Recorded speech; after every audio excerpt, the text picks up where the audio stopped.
saya selaku pengurus partai ya, bukan selaku Mensesnek juga kebetulan dulu kami bertugas di Komisi 2 dan kajian-kajian pembelajaran terhadap seluruh proses demokrasi kita itu kan terus berjalan ya. Semua memiliki pendapat, memiliki pandangan, ada yang menilai kelebihannya, ada yang menilai kekurangannya, tetapi kalau kami berpendapat, tapi sekali lagi kami sebagai pengurus partai, salah satu pimpinan di partai, kami berpendapat memang kita harus berani untuk melakukan perubahan dari sistem, manakala kita mendapati bahwa sistem yang kita jalankan sekarang itu banyak juga sisi negatifnya. Misalnya dari ongkos politik gitu kan, kita semua sekarang tahu bahwa untuk menjadi seorang kepala daerah, baik bupati, wali kota maupun gubernur itu ongkosnya sangat besar.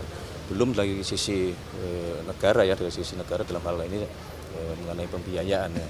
Nah inilah yang kemudian kalau kajian di kami internal Partai Gerindra, kami memang terus terang salah satu yang mengusulkan atau berpendapat bahwa kita berkehendak untuk mengembalikan sistem pemilihan kepala daerah itu melalui mekanisme di DPRD. Pak Prabowo juga apakah secara pribadi Pak Prabowo juga sudah lama mendukung gagasan ini ya Mas?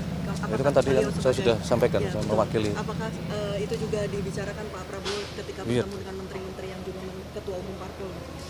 Oh, kalau antar pimpinan partai kan tentu berbeda ya dengan kalau konteksnya beliau sebagai presiden dan berkoordinasi dengan menteri kan berbeda. Kalau dalam konteks partai politik ya itu juga bagian dari yang tidak hanya baru sekarang, itu sudah cukup lama juga kita bicarakan, kita bahas. Bahkan di periode yang lalu di masa pemerintahan Bapak Joko Widodo kan juga sudah banyak kita bahas untuk akan adanya revisi undang-undang pemilu kan. Kali ini cukup ya? Mas, izin Mas, soal perayaan tahun baru Mas, boleh Mas sedikit? Ini kan banyak kepala daerah mengimbau supaya perayaan tahun baru tidak berlebihan ya, tidak menyalakan kembang api dan lain sebagainya sebagai bentuk simpati bagi korban bencana di Sumatera dan Aceh. Nah, kalau dari pemerintah pusat dan khususnya Presiden sendiri ada imbauan atau gimana Mas?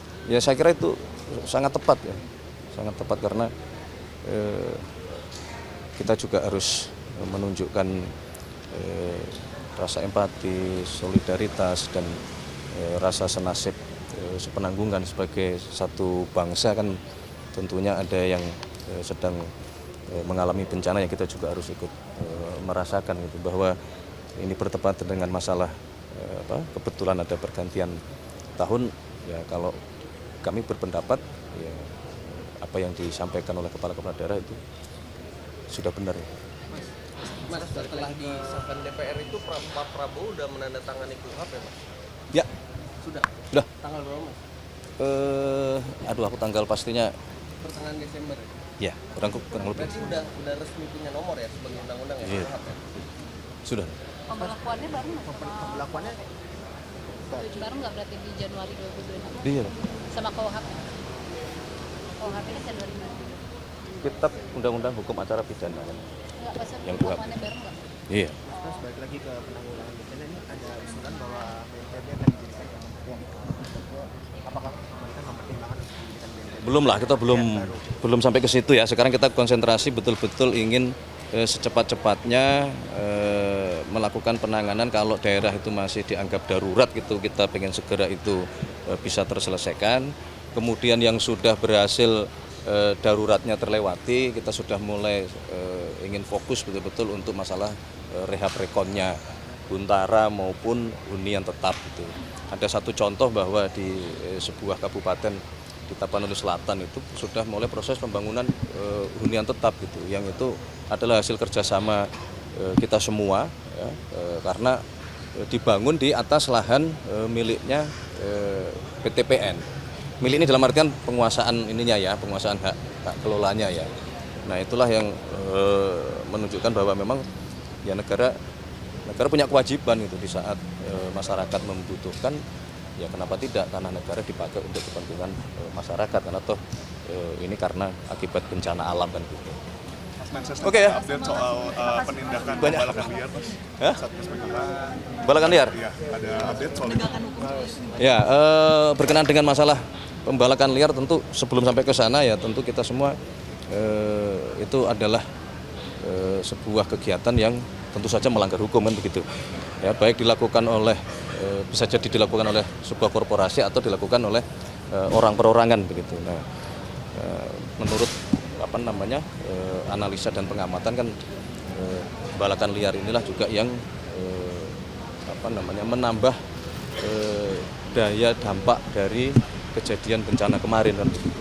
Nah, tentu kita tidak ingin tinggal diam, makanya tadi sudah kami sampaikan bahwa saat ini Kementerian Kehutanan sedang melakukan review audit di kurang lebih 24 perusahaan yang mendapatkan izin pengelolaan kawasan hutan, baik HPH maupun HTI. Ini dalam rangka kita mau melakukan penertiban, mau melihat apakah ada kegiatan-kegiatan yang tidak seharusnya. Tapi juga kalau itu kan bersifat korporasi ya. Setelah itu kemudian kita juga harus menangani yang bersifat perorangan. Ini kan perlu edukasi ya. Sana Natal, izin mengucapkan selamat Natal kepada seluruh umat Kristiani yang merayakan di seluruh tanah air. Dan dalam suasana Natal, liburan, mungkin menjelang pergantian tahun, kami tentunya pemerintah sedari awal sudah berusaha untuk melakukan langkah-langkah dan memastikan bahwa proses liburan dan pergantian tahun dapat berjalan dengan aman, lancar, tertib dan tidak terjadi sesuatu yang tidak kita inginkan. Oleh karena itulah kami juga menghimbau kepada seluruh masyarakat yang akan melakukan perjalanan baik darat, laut maupun udara tentunya yang pertama secara pribadi atau secara mandiri tentunya harus mengecek kelayakan kendaraan yang dipergunakan. Kami juga pemerintah kami sudah menyampaikan kepada Kemenhub ya, untuk memaksimalkan proses pengecekan kendaraan angkutan umum. Karena kemarin juga sempat terjadi kecelakaan dan kita tidak ingin itu kembali terjadi.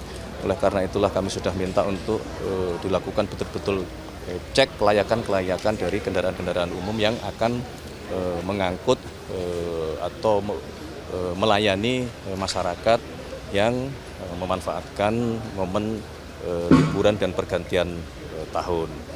Kemudian juga kami meminta kepada seluruh jajaran penyeberangan, ASDP, KLNI, Pelindo untuk meningkatkan kewaspadaan, meningkatkan kedisiplinan prosedur, terutama prosedur keamanan dan keselamatan.